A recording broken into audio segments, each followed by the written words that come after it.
What's happening in the canine industry? For all the latest news, views, and expert opinions, stay right here for the Canine Paradigm. You'll hear from industry leaders, experts, doyens of the industry, learned colleagues, movers and shakers, and the odd randy guest. Get the latest insights and expert advice from both here and abroad from the people in the know. Now, here are your hosts, Glenn Cook and Pat Stewart. And I'm Lofty Fulton, and I'm out of here. Hey, Glenn. Yes, Pat. I can't help but notice you have a new puppy out there. I do have a new puppy. Have you thought about getting some expert advice on how to raise that puppy? Ouch. Well, it just happens that we do have an expert as part of our sponsor group. Really? Yeah, Dan Croft Canine. Do they run puppy class? They run amazing puppy classes. What on earth do they do there? They've got whole ranges of foundation for puppy school. So they're running a complete socialization package and they're doing a whole range of different levels for puppies. And that's what they really wanted to emphasize, is that they are experts in puppy raising and training. Where are they experts in puppy raising and training? In Toronto, Canada. Whoa. So if you were in Toronto, Canada, Yep. and you had a friend, a client, a relative, just anybody who was getting a puppy, and you wanted to set that puppy up for success, Yep. you could probably send them to Dan Croft Canine.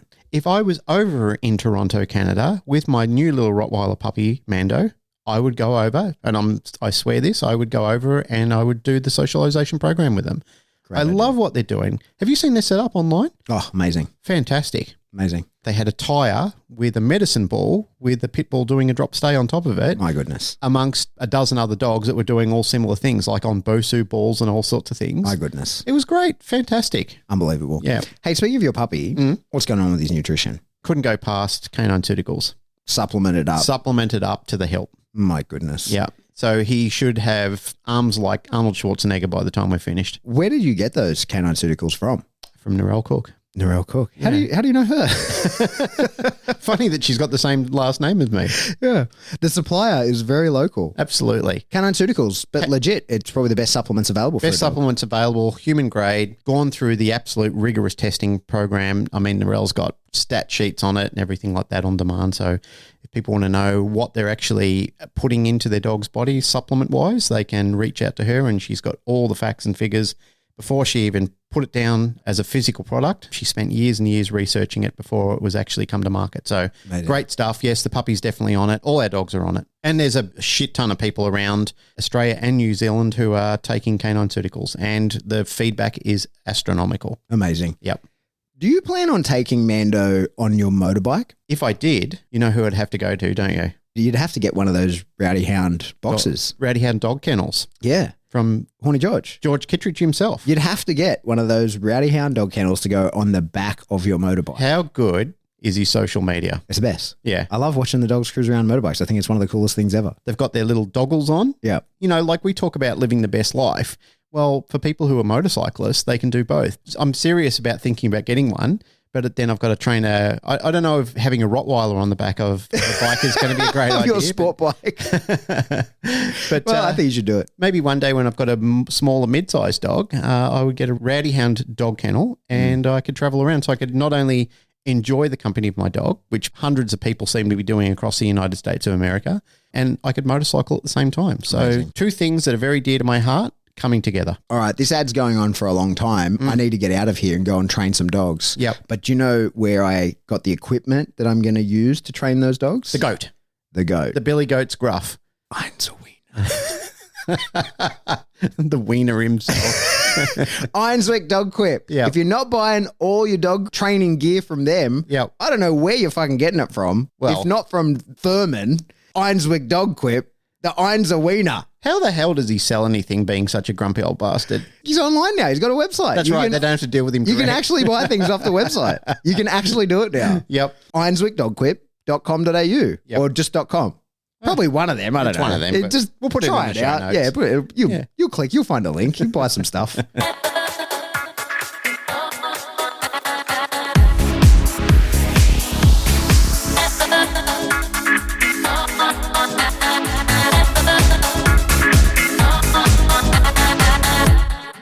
Welcome back to the Canine Paradigm. I'm your host, Pat Stewart.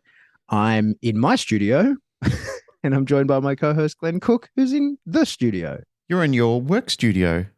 Yeah, I'm at work. I'm in a real live actual podcast studio on work time.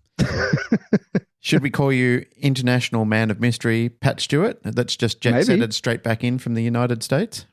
Yeah, well, I mean, that's why we're here. We haven't had time to actually catch up, and we haven't recorded in weeks. It's been literally weeks since we've seen each other. Yes, it has. But yeah, I just got back in yesterday or the day before, something like that, straight back to work. But yeah, it was amazing. Had a really cool time. I was over there, did the seminar in Chicago, and then like 5-day school. Can I tell you? So like, I'm sure that he's sick of hearing it, but Fabian Romo's place called Found Chicago. It's actually in Chicago, like city. Mm-hmm. So it's a boarding kennel, training center, all of that. There's a retail store, there's daycare, all the things. But it's all under one roof. Like it's all, indoors because it's in Chicago city, like a big warehouse kind of center in a really amazing neighborhood on the Chicago River, dog park across the other side of the river.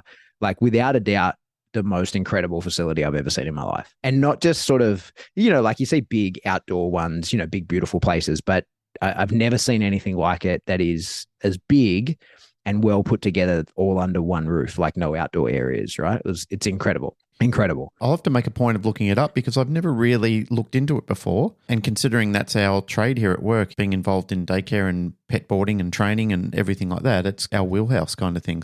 Pre-COVID, me and the team, and mainly me and Dave, over to what's called the Pet Boarding and Daycare Conference over in the United States, where we went and networked with a lot of people. They run one in California and the other one over in Pennsylvania. So one in one side of the United States and in the other on the other side of the United States. I think they're about 8 months apart. So we've only been to the one over in Burbank, which is in California. But it's been great because we've gone and networked with a lot of people in the same sort of industry, training and daycare and boarding, and gone and met them and toured their facilities and met the staff and, had lunches with the people and everything like that. And it's been actually really eye-opening to see what's over there and, see some of the movers and shakers, people who are doing it well, people who aren't doing it so well. So, yeah, for us, that's been invaluable. Oh, mate, one of the cool things, I'm sure you would have seen it, I've never seen it before, is this canine grass that they have in Fabian's facility. Oh, yeah, we use it. We use that can flush. Yep. I'd never seen anything like that. So it's like a raised platform. It's, 6 inches concrete sort of bed. Then it's got just, normal sort of grass, but it's a special one, like, it's filtered kind of thing. Yeah, it's filtered. Yeah. But then under that, there's a hole. So you can hose like, waste or whatever through that. But then underneath it, it has like an irrigation system. So it's all internal, but you can turn that on at the wall and essentially flush it. So the dogs come in straight out of the kennel, with still indoors because Chicago, it can be super cold. They don't necessarily take dogs outside. It's impractical to do that all the time. Dogs go straight onto this. There's like a few, square meters of it. The dogs learn, they've got like a puppy program. They raise dogs from scratch and they learn as soon as you come out, you go straight onto this toilet, then you can get to work and it's all under one space, right? So it's this seamless, fast process. And even though it's totally indoors and totally self-contained, there's no smell. It doesn't stink at all. I'd never seen anything like it. I was like, I'm sure it's common in those kind of facilities, but I just don't work in those facilities. I don't go to them. So I was super impressed by it. It was incredible. It's becoming more mainstream. It never used to be, but that seminar that I was talking about before, the Pet Boarding and Daycare Conference, that's where I first met the guys from Canine Grass. And we were looking at bringing it over. And I think in Australia, there's a couple of companies that do it over here. There's one that has a Canine Grass that we're using in some of our facilities. It's very expensive to bring it out over here because it's I bet. Yeah. It's all imported. We don't have the flush system. We've got it set up so it spills over like an irrigated system that you can hose it through, and we use an odosome in there that we get from a company called Safe 4, and it really chews up all the stinky odor and everything like that and then just flushes it out through the irrigation system. But yeah, I met the guys from Canine Grass, had a good talk with them, and those conferences, like I said, you just get so much institutional knowledge. They're just fantastic if you're running a facility like that. But yeah, I've never seen Fabian's place, but keen to check it out. Incredible. Yeah. And then so we did the 2-day seminar there, and then we did like a 5-day school with 10 people at it, and we all lived in. So that was incredible as well. He's got at the back, like he says to me, I've got these dorm rooms. Not dorm rooms. It's like nicer than my house. Oh, wow. It's this incredible. Yeah. Oh, dude, it's like this incredible living area with this deck out the back that looks over the river. Had a chef come in that cooked for us every meal. It was incredible. It was incredible. I had an amazing time teaching. I imagine, I got great feedback. Everybody sort of had a good time. It was really good though, because we work 9 to 5, but then, we're hanging out.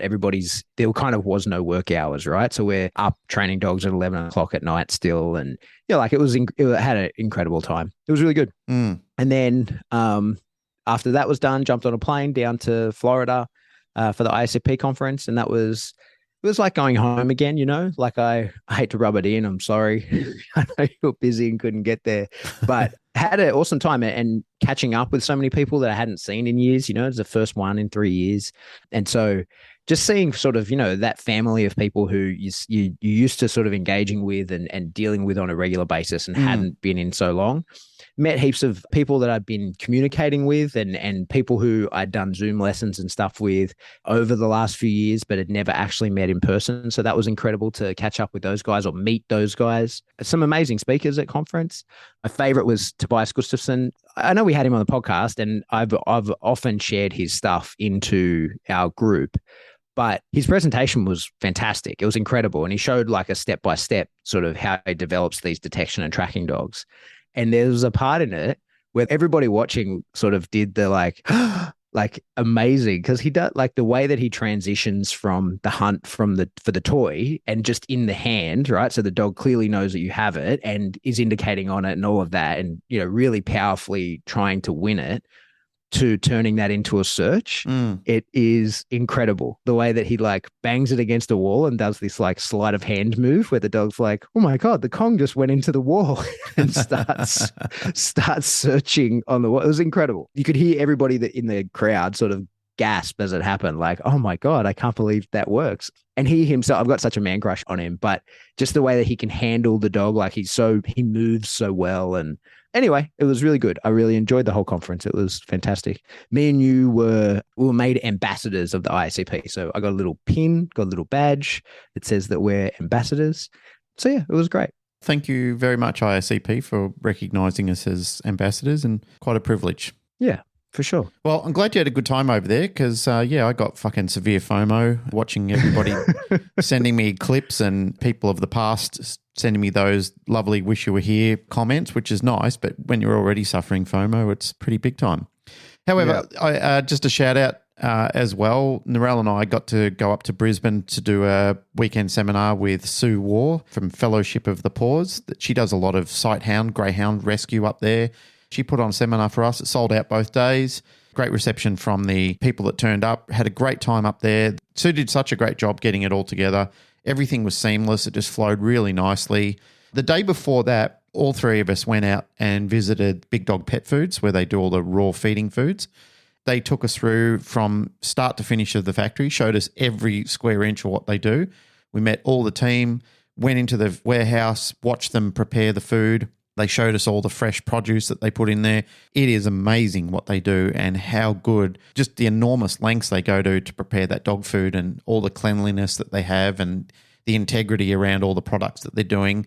We got to meet the team. We got to sit down and they put on an amazing lunch for us.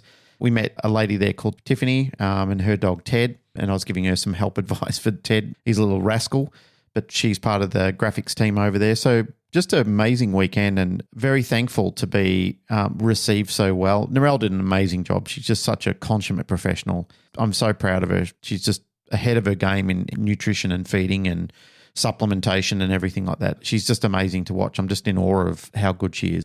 I'm very, very fortunate to have her as my wife, but also to learn from her as well, because she complements a lot of what I do behaviorally so much with what she does nutritionally. Even again, just sitting down and doing podcasts with her for her podcast, it's always an education for me. So she does a lot of what you and I sort of do, where she doesn't reveal a lot about what she's going to talk about. I just get to learn about it on the show. So we just say, well, I don't want to know about it. I'm just going to sit here as the dumb half of the show, and you kind of educate me on it. But it's great. I always learn so much, and every time I come away from it, I just think, wow, she's just, you can tell why she's doing so well with everything she's doing. She throws 100% at everything and is just not happy until she finds that it's irrefutable what she puts together. Yeah, that's awesome. We have a topic, and I think this is maybe the third time that we have tried to do it. You mean the topic on suppression? No, I think we're a couple of hundred times into that, or at least 50. Yep. Literally, we're probably 50 times into trying to talk about suppression. I think so. But I'm going to jump into it, or we should talk about suppression to avoid this topic. So this it's from Natalie Dobkins. It's in our group, and I'm going to read it or sort of summarize it a little bit because it got a fair amount of traction, got a lot of comments and a lot of interest in the group. And I thought it's worth us talking about. So she says, "Dog nerds, please help me wrap my brain around something. I've been learning more about how to avoid using food coercively and be careful to not turn food into punishment. One thing that stuck with me is what happens second spreads. So if you have tight sequencing of feeding the dog and then exposing or doing a bad thing, the emotions of the second will spread to the first. Emotional contagion, I believe it has been referred to as, and poisoning your food in training. For example, your dog hates grooming and you are feeding the dog first, then you touch their paws, which they really hate. Or perhaps the dog has separation anxiety and you give the dog a frozen Kong and then you leave. You feed the dog in an attempt to distract them from the approaching dog, so the dog is eating and then sees the trigger. Here's the question. When working with the box, does this have a high risk of emotional contagion and cause the dog to have an aversive to food? Or does this not matter because of classical conditioning rules and all negative stimulus stops when the dog stops eating and continues as the dog is eating? Pressure happens at the same time while eating, not before or after eating. Next one, I guess a follow-up question after I've typed this out, following this vein of thought, where leading with food, then something bad happens, the dog has a negative emotion towards, can lead to poisoning food. Does this mean you should usually start with the pressure first? And then she says, well, damn, now I've fallen down a rabbit hole and has led me to this, hopefully final question. If the dog is actively having a maladaptive response, lunging, barking, biting, etc., to a trigger, and you are offering food while the dog is having this response, will you be reinforcing the behavior? If not, will you be or can be poisoning your food? Wow. There's so many questions in one question. There's a lot to that. I think what I want to start with is this is something that you definitely do see quite a lot in dog training. And I think that it's a misunderstanding of classical conditioning and sequencing.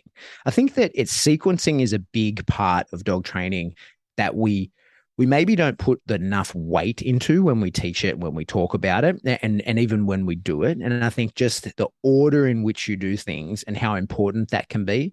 I talk about this, like most obviously we think about it, say loading markers, right? More often than not, we sort of teach people, you say we're going to load a clicker. We teach people to click and give food, click and give food, click and give food. But like what's happening prior to the click is very important. And the level of arousal and the emotional state and all that kind of stuff prior to the click precedes the click. And so then it becomes quite important. We see this most notably in the way that people load their toy marker. This is one of the things I've gotten heaps of feedback from when I started sort of teaching this in seminars. Where, when you realize something's important, like you sort of overlook how important something is and you don't make a big deal about explaining it. Indeed. And when I realized this and I started explaining it in a lot more detail, the idea that I want to be already playing with the dog, like I want the dog to be like already engaged in the game with me, and I've won the toy or, I've stolen it from the dog, whatever. And I'm running away from the dog or the dog is actively pursuing it. And then that's when I give my marker, when I can count on the dog being ready to get it or being about to get it and do so with enthusiasm. Because what I noticed quite a lot, and I noticed that it was diminishing I won't say diminishing the drive, but diminishing the reinforcing nature of the gameplay. Like the game was not as exciting to the dog and therefore not as likely to act as a reinforcer, right? Like to truly make the dog do the thing that we want them to do again and do it powerfully, is that people would do exactly as I say. They would give the marker and then produce the toy and then start playing with the dog. And like the sequence of that seems quite correct, right? That's correct for its use, but not correct for its loading.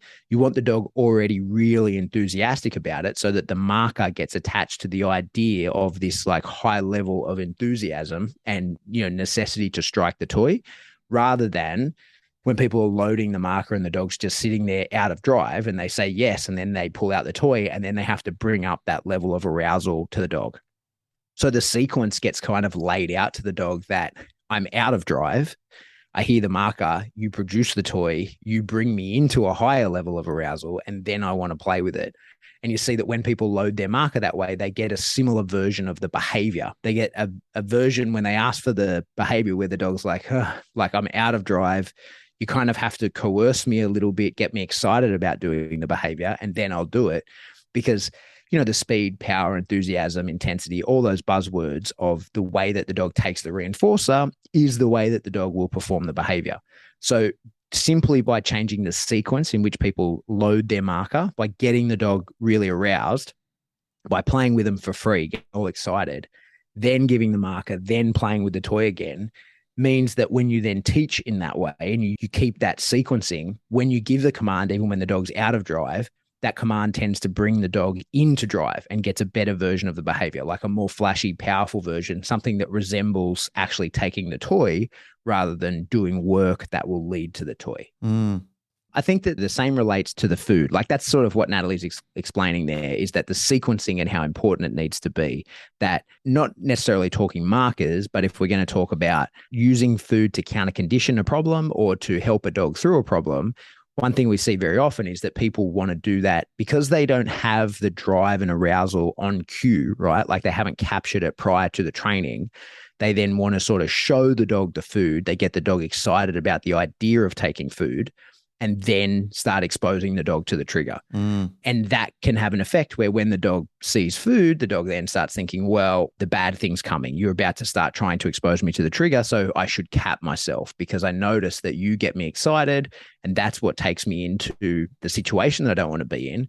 So it can be that the food can become aversive for sure. That could be one of the reasons that the dog would sort of cap itself. But the idea, probably more likely, is that what becomes aversive to the dog is entering that higher state of arousal even. Like even just the idea of getting excited about something can become a little bit aversive to the dog because this is the state that you usually get me into before you expose me to my problem, right? Or before you expose me to the trigger or scare me or whatever it is that is going to happen. So very often the dogs sort of cap themselves and they realize like, if I stay below this threshold, you won't expose me. Or it probably isn't even that cognitive. It's probably more just the dog, that conditioned response where the dog finds itself unable to get to that higher level of arousal because it knows that that has a negative impact on it. Just to end on that last bit that you talked about, I would say, and I'm only guessing here, a lot of what we do in dog training or animal training in general is guessing anyway, because we can't really get that deep inside to our head where we can say that is absolutely what happened. We have to summarize on our experiences and our observations. With that in mind, when you can observe something over time and you can see that there is a repetitive pattern going on, then you can conclude that it's very likely that that's what the dog is thinking. There was a time not so long ago where I just did this social experiment just to try and deduce how people felt about taking money without any actual hook involved in it. So I was basically walking around with a $20 bill just trying to give it to people, and the amount of people who were suspicious about it, and some people just put their hands up and walked away from me. They were just like, oh, what's this for? What are we doing? And that was, for me, was very intriguing because it was it came off the back of doing certain things with dogs in certain experiments that I was doing with behaviors and finding that dogs were doing the same thing with food or reinforcement sometimes, is that sometimes the dog would look at you like going, why are you giving this to me now? Where I thought to myself, isn't that intriguing that 9 times out of 10, the dog wouldn't question it, it would just greedily snatch it out of your hand or come over and engage in it. However, on certain types of days or with certain types of stimuli, the dog was reluctant to actually take it from you. Now, I found that socially when I was working with people, not when I was working with, but when I was just doing this social experiment, people were avoiding me when I had $20. They'd say, what's the catch? And I'd say, there is no catch. You can have it. It's yours. And that's literally what I said to them. You can have it. You can take it from me. Everybody go, well, what am I supposed to do? If we were having any sort of conversation about it, they kept saying to me, what's the hook? What's the hook? What do you want me to do? For most people, it became a complete aversive. They were just avoiding me altogether. And I'm thinking to myself, isn't this intriguing? I can't give away $20. So some people would come put their hand on it and they go, so you're just going to give it to me? And I say, yeah. And they were looking around for cameras or all sorts of things. I said, "You're not being filmed." And they were going, "So I can just have it?" And I'm going, "Yeah." And then they take their hands off and go, "Oh, no, thanks. No, I don't trust you." And mate, that was absolutely intriguing. It took me ages for somebody to take it off me, and it was a kid who came up and grabbed it. And his mum said, "Give it back to the man." And I said, No, he can have it. And she said, "Yeah, but what's it for?" And I said, "He can have it." So I wasn't telling people that it was a social experiment. I just said he can have it. And she goes, "Oh, okay." And they just walked off and took it. But I can't tell you how many people I would have loved to have filmed it. It was just for me to try and come to terms with what would I have to do to give it away when there's no explanation for it. And it was a very interesting experiment, and I'd love to work with somebody to find out how that level of mistrust actually exists in people, or how we became so jaded, or how it became such an aversive stimuli to give people what you conceive or perceive, I should say, as a reinforcer, and yet people wanted nothing to do with it whatsoever. Now, interestingly enough, going back to more in line with what Natalie was saying before, and I think this is along the lines of it. There was so much in there, I'd still probably need a refresher on the question again. However, when I've worked with dogs and we've got into a concept of something that starts off as positive or repetitive, and you can see that the dog is formulating an easy understanding. This is what I need to do and this is what I get for it. Or this is what you've got and there is something that's required to do. You start off quite easily. The dog is invested in the actual proposition of what you're doing and they'll take the reinforcer off you. However, if you get to certain thresholds with dogs, I find that even though something starts off quite repetitive at the start, you'll get to a point where you'll meet a threshold in a period of time where the dog will transition to an aversive and it will just say, "I'm checking out of this. I don't want to proceed any further from here." Again, along the lines of something that I've repeated many times before of the metric system, the meter, centimeter, millimeter concept that I keep repeating to people, because it's something I have to remind myself of, is when you're over threshold, you're over threshold. And it doesn't matter what you want to do to try and make up ground. Your subject, your student will reject what you've got because they're not happy or they don't feel good about the situation there anymore. It's like the concept of being very hungry and then being satiated versus overeating and then feeling sick. And a lot of that territory really comes with some interesting breakthroughs in what will actually happen next. So even though you perceive that you're still good and you've still got currency there in the exercise that you're going to do, it can be that you just really didn't read your mark well, and suddenly you're in total different territory. You've now got a dog that is totally checking out of what you're trying to do, and you're sitting there thinking, what the fuck happened? Yeah. And now I've had that before, and I consider myself to be very careful about reading the frame of mind that a dog is in. And it happened to me not so long ago when I was doing an NDTF class, and I was showing the student something, and suddenly the dog just checked out with me. And now I'm thinking to myself, well, this rarely happens. Like, I don't really encounter this problem much because I'm paying attention. Now, the problem was I wasn't paying attention. If I had to be honest, I was being arrogant about the situation, and I definitely wasn't paying attention what was going on. And I just didn't see that I was literally in a centimeter mode and the dog was in millimeters. And I literally contradicted my own teaching by doing something which I say don't do to other people. Now, it wasn't that I'd done such a heavy stride into territory where it was going to create a problem for me. It was a one-off sort of thing. But I could just see that the principal with the dog was thinking, I checked out a while ago, dude, and you weren't watching, and I'm not invested in what we're doing in here anymore. And I just thought to myself, that's quite interesting. I talk about it, I show people how to avoid it, and yet I actually did it myself by not paying attention to what goes on. I think if I've got any value to add to this, it's you really need to pay attention to what's going on. And primarily, I stated before that a lot of what we do is based in keen observation.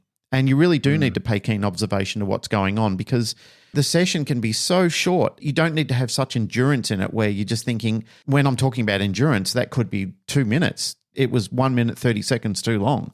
And you think to yourself, well, it was only 2 minutes. But for the dog, that was 1 minute and 30 seconds of shit that it didn't want to really endure with you at all. It checked out 30 seconds ago.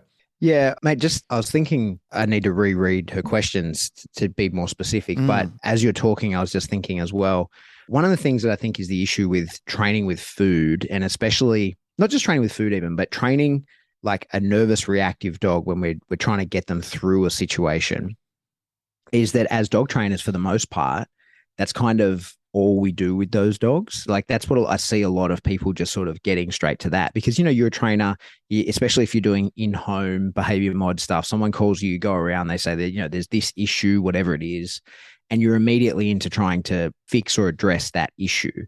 And I think one of the things that I've noticed with the dogs that I train, they're not dogs that come to me for an issue. They come to be taught something specific. And what I do is I spend a lot of time just teaching them what me and that dog's relationship looks like in a training session. And so we'll spend as long as it takes, I don't care how long it takes, to develop all the right motivations. I'm going to spend as long as it takes. And with some dogs, that's 5 minutes because I know the bloodline and I know the type of dog. And with other dogs, it can be multiple sessions where I want to sort of feel out the dog and be like, hey, what are you into? Like, what kind of game do you want to play? Like, how hungry are you? Are you one of those bottomless pit dogs? Or do we need to train with food in a way that you find fun?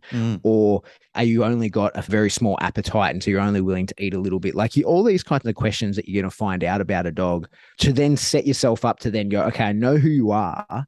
I know how I'm going to manipulate these drives that you have and turn those into motivation for work. And so we spend as long as it takes to do those things. And then if we encounter any problems, I have all those tools so I can overcome those problems really quickly. And I think relating to the question that Natalie's asked and is everybody sort of talking about in there is I think that's what's missing quite a lot from the behavior mod sort of space is the idea that you just spend as long as it takes with the dog, developing a relationship with the dog. That means these are our training windows. And in this time, things will go well for you, but it's a transactional relationship of a way, right? Like making the dog operant in that space where the dog understands, oh, I can manipulate you. You have things that I like. You play games that I like to play. You have food that I like to eat, and I can manipulate you by staying engaged with you and offering behaviors and, following lures and all these kinds of things. And we give the dog like a fair amount of power in doing that. And with the dogs that I train and develop in that way, even though I am usually working towards training them to do a specific thing or a series of things, whatever, is of course I encounter problems along the way. Of course I see the dog, like, it turns out another dog turns up and it's a bit reactive or whatever. But by that point, I have all those tools in place that it doesn't really become it's a non-starter, like I see the issue, I can remedy it right away. Now that would mean that, probably I've already got my tools of compulsion in place as well. I'm either using my slip lead or prong collar or whatever.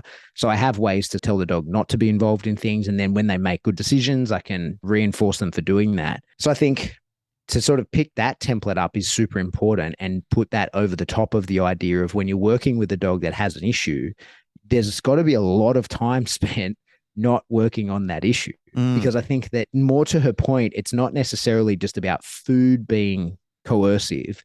It's more about like if every interaction with the dog is spent trying to remedy an issue or going face to face with what the dog finds aversive, then it's going to find the whole training sessions aversive. It's going to find all of its interactions with you and, probably ipso facto then like all of its interactions with any new person or trainer or whatever, or even its own handler somewhat aversive because every time I am involved with these people, they leverage me to do things that I don't want to do.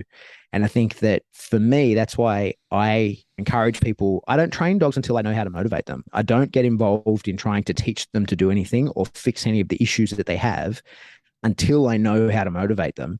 And in learning how to motivate them, there's a very good chance the issues that they have are going to go away by themselves. Or when I have those things, the way that I'm going to fix those issues is going to be much simpler, easier, cleaner. But it's definitely going to have more sort of emotional weight on the side of the scales where the dog thinks like, yeah, good things happen around this person. This is an opportunity to earn. This is an opportunity to have fun.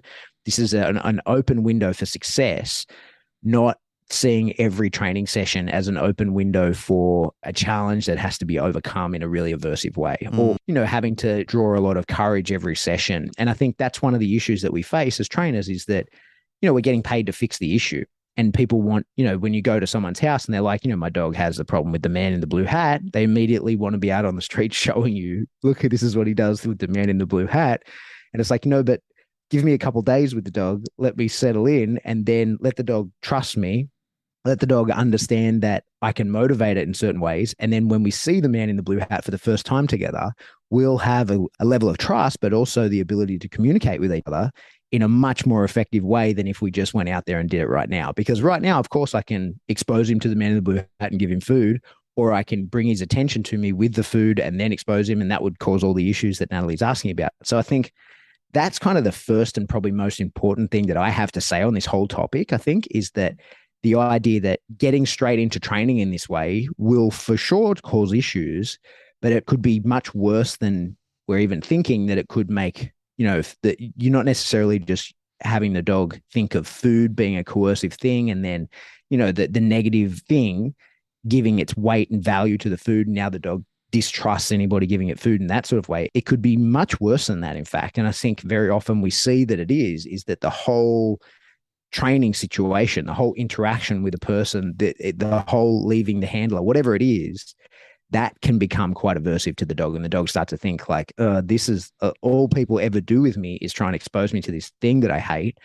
And very often what becomes a metric of success is that the dog doesn't react to the thing anymore, but it's usually because the dog's just kind of like quit, like he just sort of doesn't display a lot of drive because he's just like, oh, fuck my life, I'll go along with it. Yeah, a lot of interesting points there and some real deep topics to contemplate on.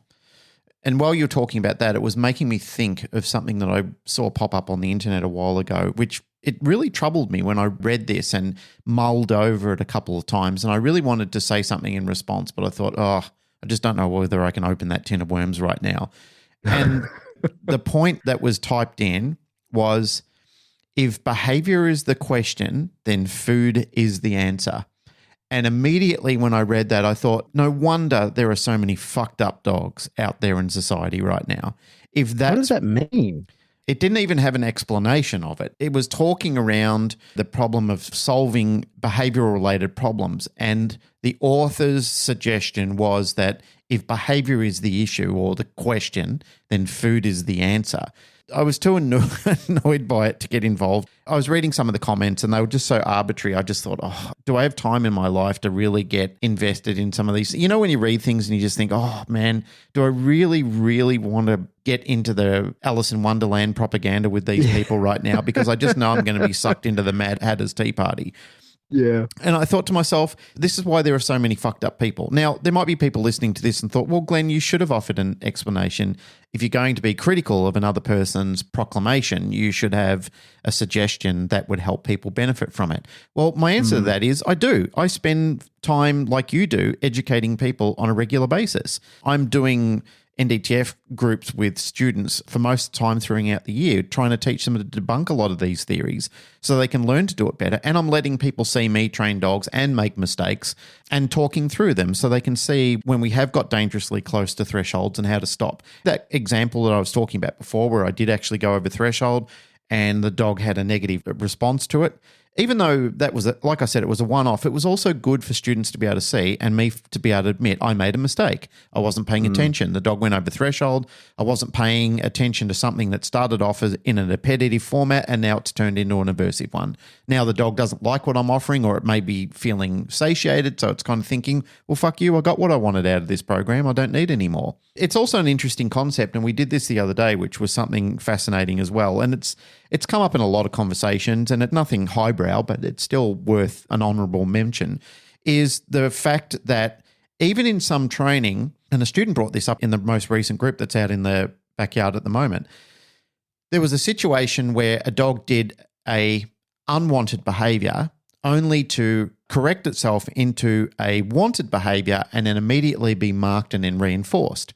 This happened a couple of times. The student who was doing this, where everybody was observing it, one of the students in that group piped up and said, couldn't that be contributing to a problem? And I said, yes, in my mind it can be, but I'm not going to tell you the answer. I want you to tell me what you think it is. And they said, well, I'm just thinking that the dog is doing an unwanted or undesirable behaviour and then immediately going into a desirable behaviour, then being marked and reinforced. So it's actually becoming a chained behaviour where the dog's realising that now I need to do something naughty to do something good to get a reinforcer.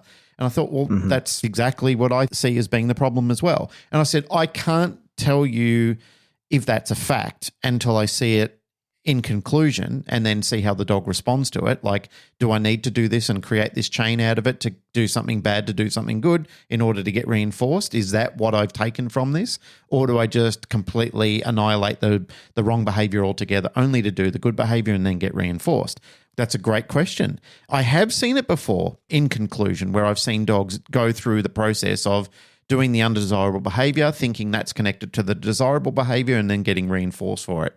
So people can create unintentional and ambiguous behaviors by not understanding how the dog views the concept, how it views all these shaped connectors happening together, how the links are forming. And to summarize on that, I guess the only way we really know that we've made the mistake is because the dog presents something that's wrong. And then we think, well, how did I get there? That wasn't my intention at all. Like, I really didn't mean to do that. But when you analyze it and you think, well, what I did is I unintentionally shaped a link into the chain that I actually didn't want there in any way, shape, or form, but now it's there, and now I have to condition it out of the behavior.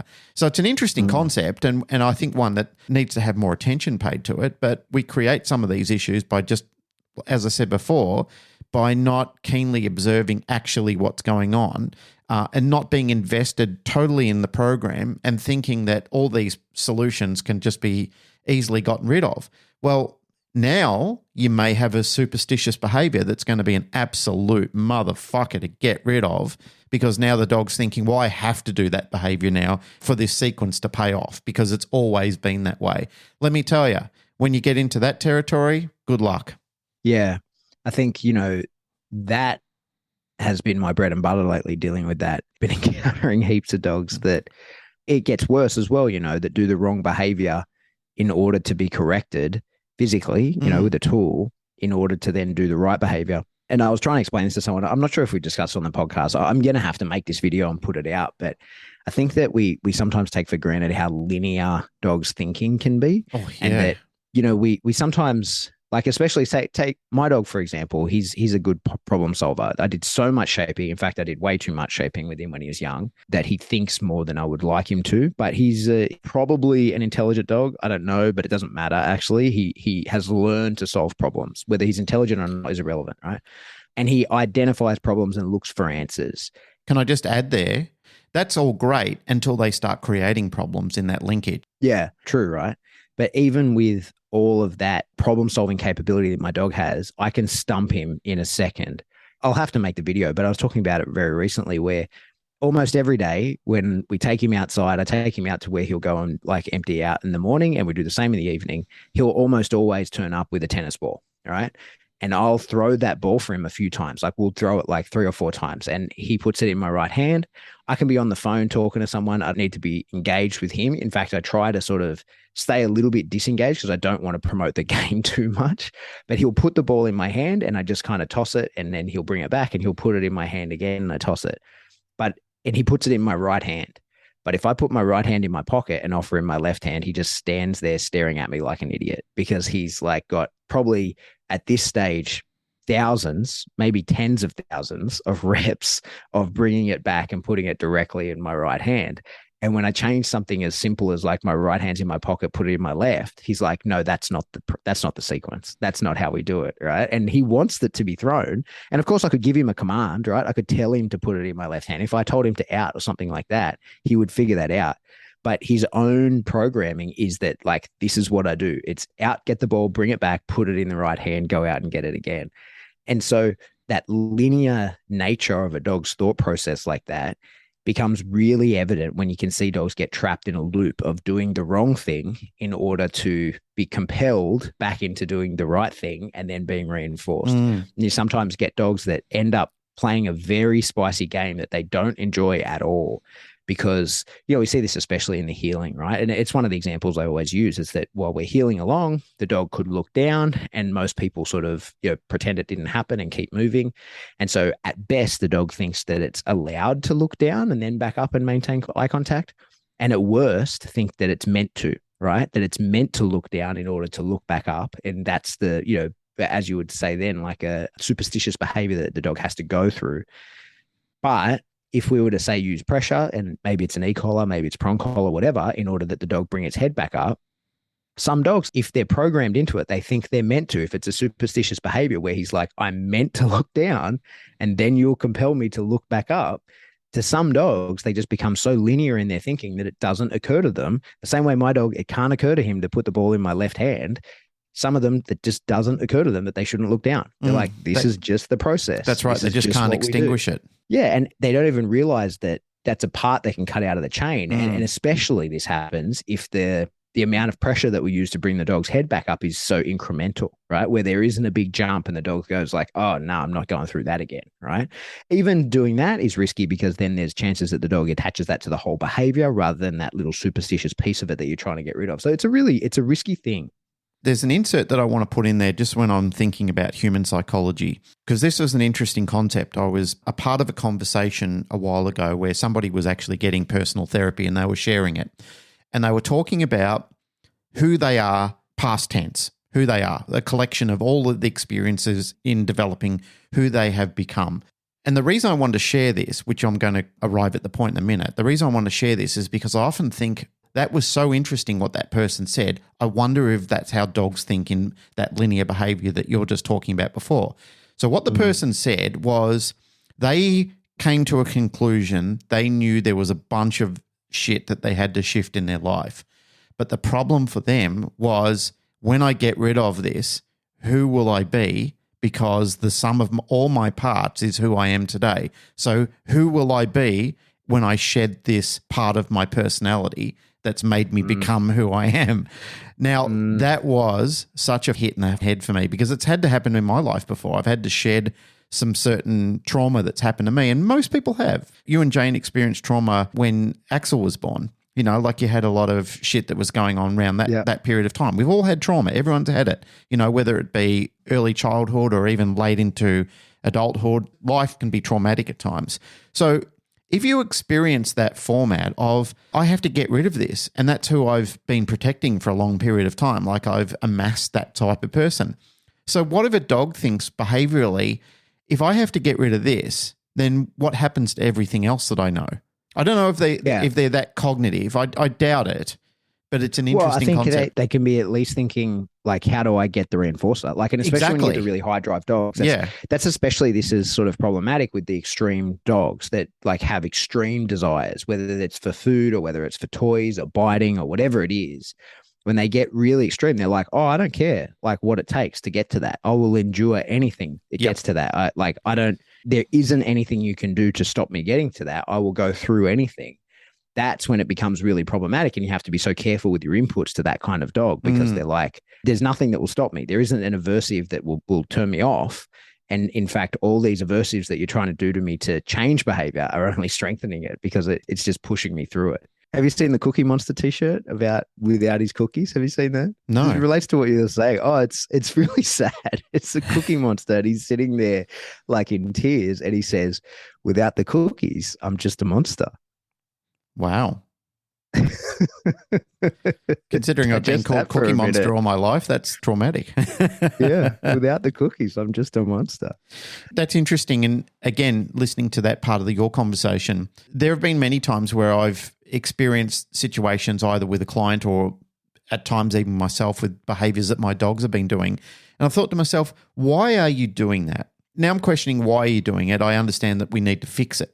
But there's some times where I've thought, well, obviously what I'm trying to fix it with is too complex for you. So I need to strip it down and try and get into the basis of making this fair and understandable to both of us. And even then, the dog is struggling with it and you're thinking to yourself, are you fucking stupid? I have made this so basic for you to follow through. All you need to do is basically connect the dots.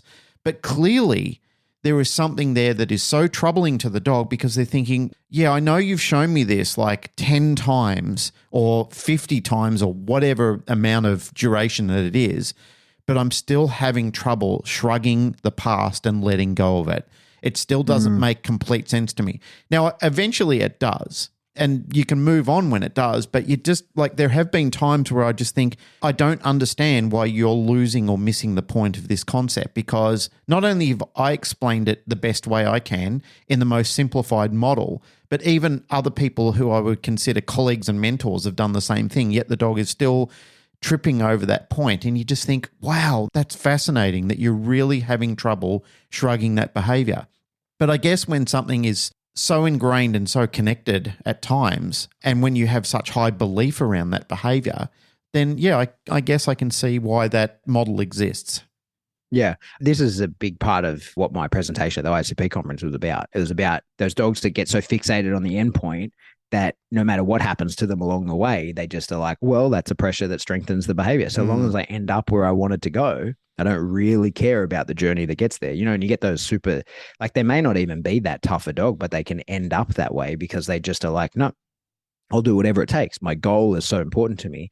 And we see that in the working space. You know, you get dogs that are obsessed with biting or the ball or whatever like that. But then in the pet dog world, this tends to represent itself as those aggression cases and stuff like that. Like if the dog truly believes that it only survives because it bark, lunge, growls, and scares off the other dog. And if it really thinks that's the only thing that's keeping it alive, it doesn't matter how much pressure you put on the dog. It won't stop. If the dog is 100% convinced that death is the alternative, then there's no amount of prong collar that will stop it, because the prong collar just hurts the other dog and its mind is going to kill it.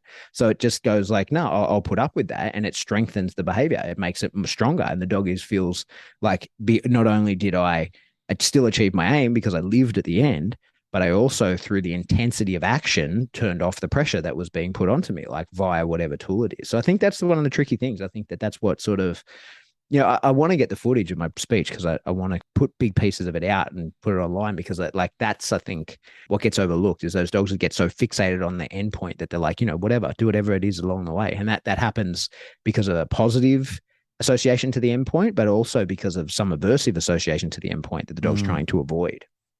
Hey, we're running out of time. We still actually haven't addressed her questions directly. You better reread them, because I know we've faded away from the original authenticity of the question.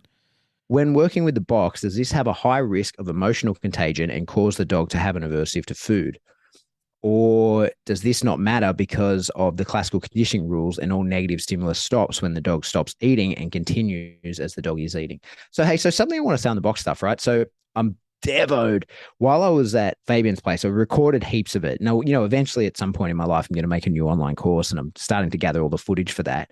And one of the things I wanted to film was sort of, and I've been wanting to do this for ages, but I wanted to do it live with people, is kind of a end all box video. Like I wanted to explain it all. And then with those same people I just explained it to, like have at least 10 dogs come out and do it, and have a variety of dogs doing it for the first time, and as well as dogs that are experienced at it. And finally did that.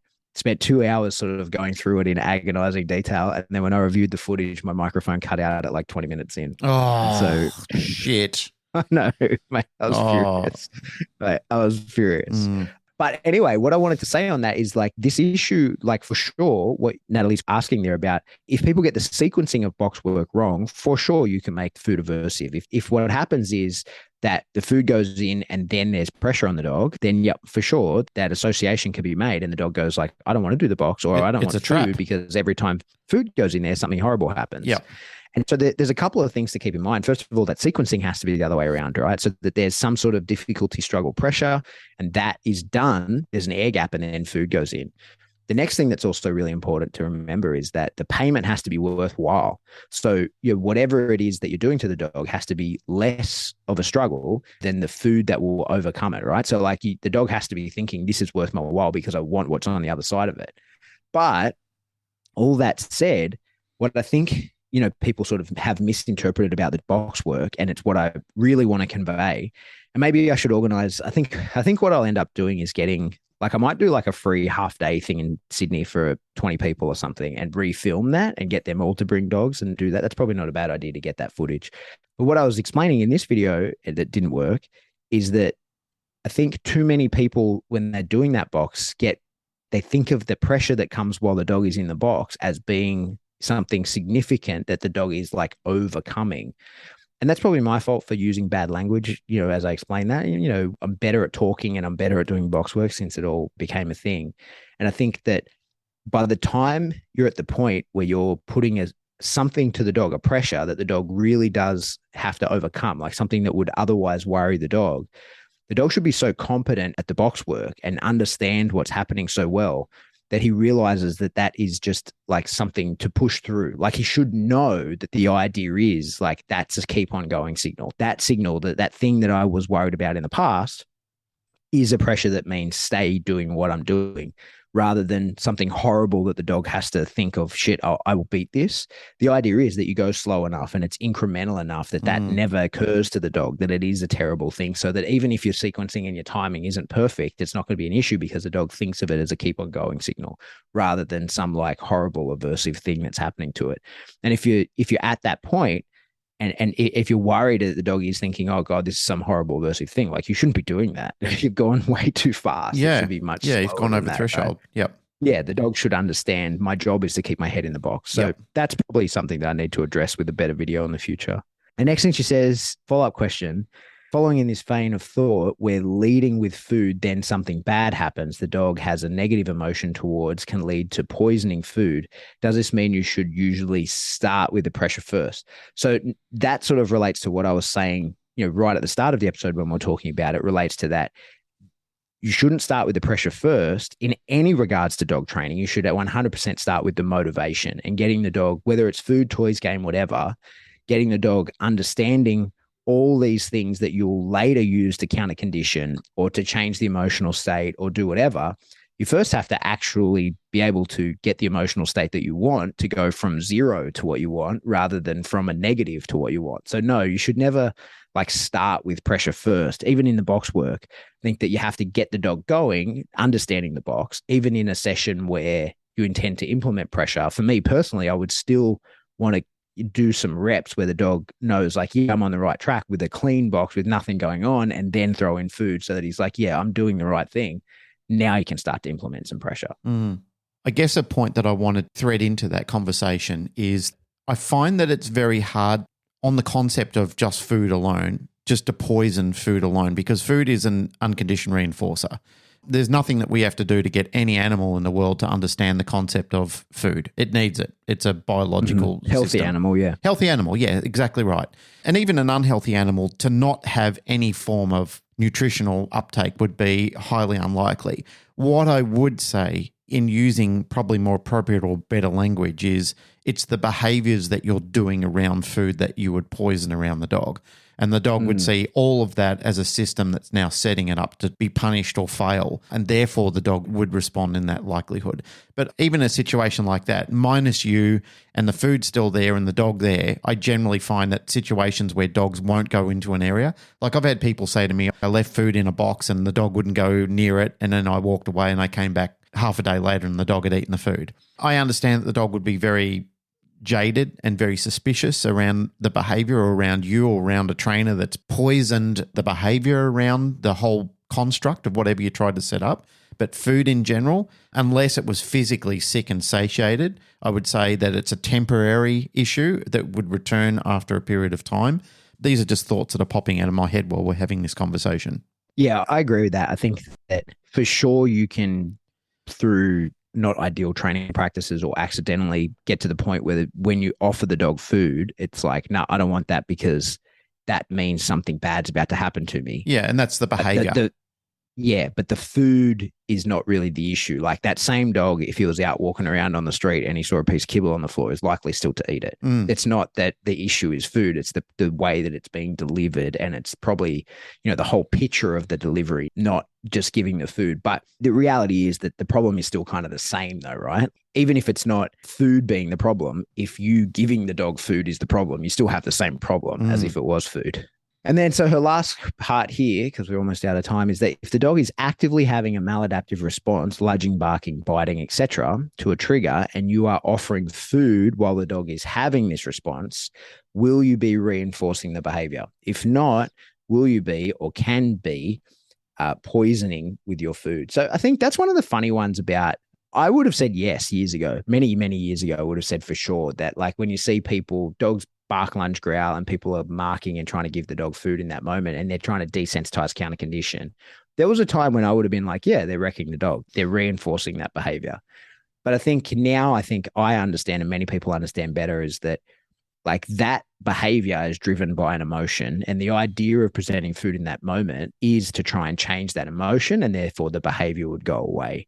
But I think the timing of how you do that, the way you present it has to be important. Yep. Like for me, I think that if a dog is bark, lunge, growling, I want the dog to make the choice. Like I want to be able to use a marker at the earliest onset of that and have the dog make the choice not to continue bark, lunge, growling and to turn and like take the food from me. And the way that I deliver that food, like backwards away from the trigger, would actually be the reinforcer. I'm going to give the dog the distance that it's trying to get from that bark, lunge, growl.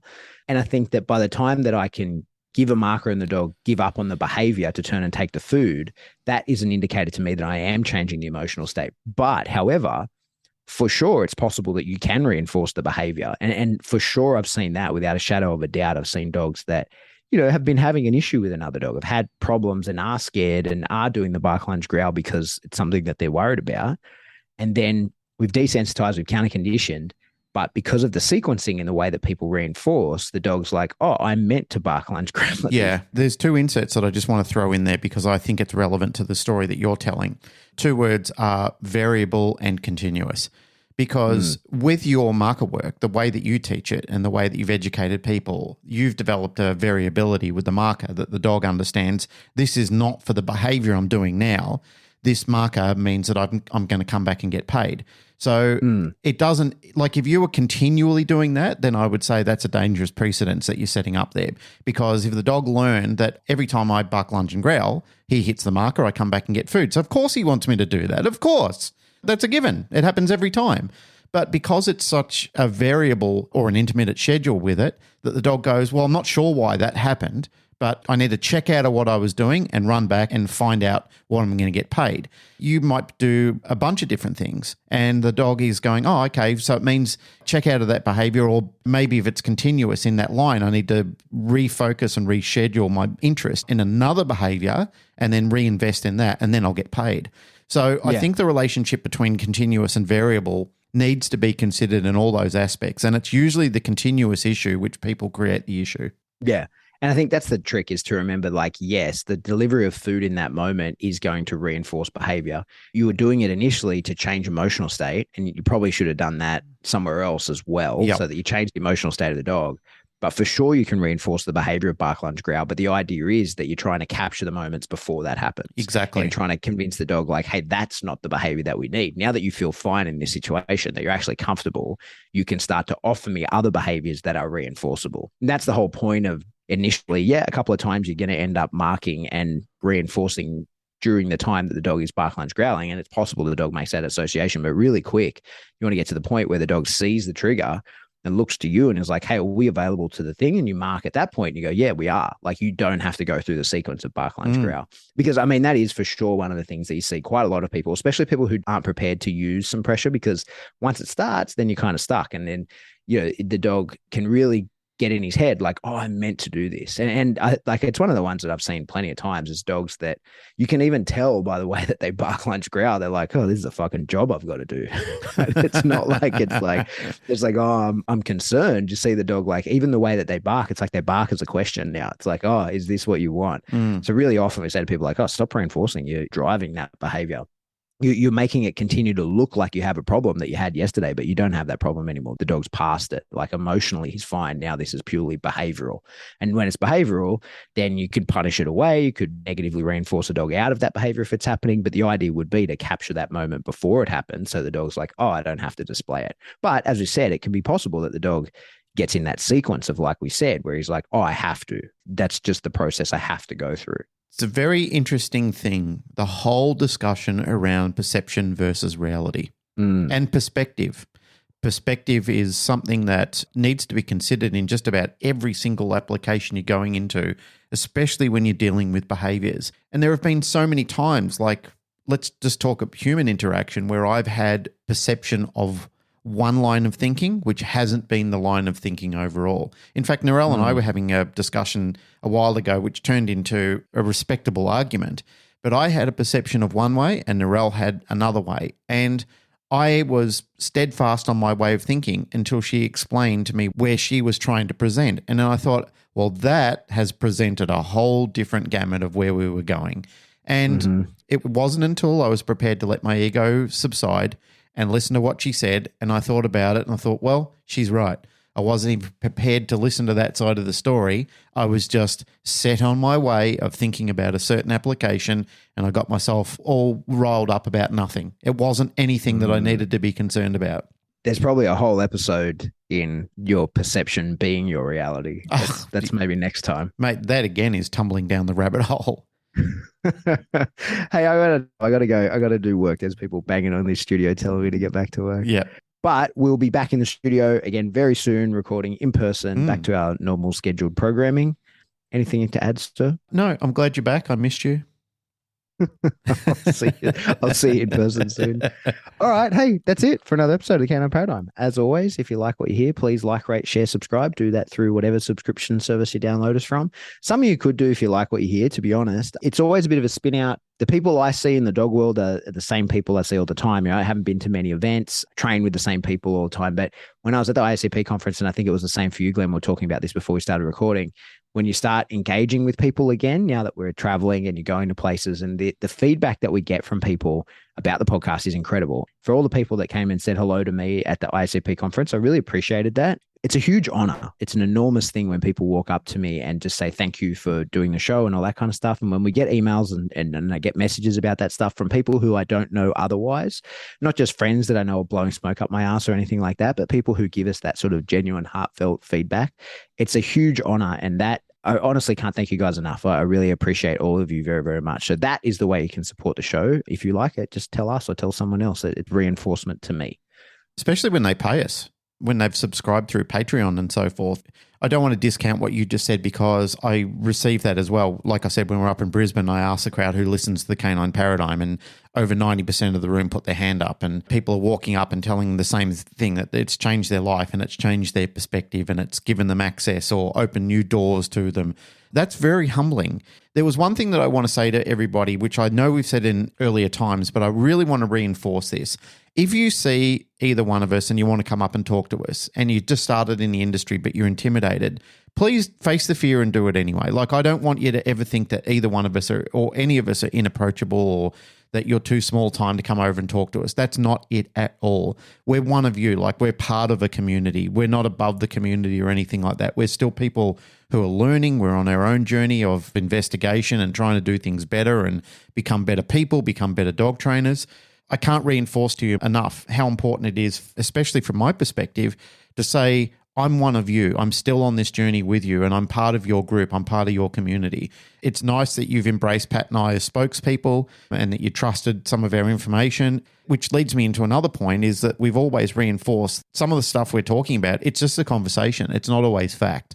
We've very often wrong. Yeah, we've never got on this show and just said we know everything and we're going to set the record straight. We're just talking about things that we found interesting, and we're throwing some facts in there that people have presented to us, because there's a shit ton of people out there who are much smarter than we are in different things. That's been an amazing journey to share on. So please, please, please, I don't want you to ever feel intimidated to come over and say hello. In fact, I love it when I go to a seminar, or even if I'm presenting on something or teaching, that people want to talk to me and tell me about things that they liked on the show, or things that they like in their own journey of training, or what they're doing and where they're going and where they're thinking about things, because for me, that's fascinating as well. Totally. All right. If you want to support the show, get a t-shirt. Yeah. Teespring. Jump in there. If you want to get in contact with us, best way to do that is jump into the discussion group. As you can tell, that's where we draw a lot of the inspiration for episodes of the show. We go in there, we check out all the posts. We're often looking for questions in there that we can answer on the show. So jump into there. But if you want to get in contact with us individually, you could shoot us an email. We are info@thecanineparadigm.com. Goodbye.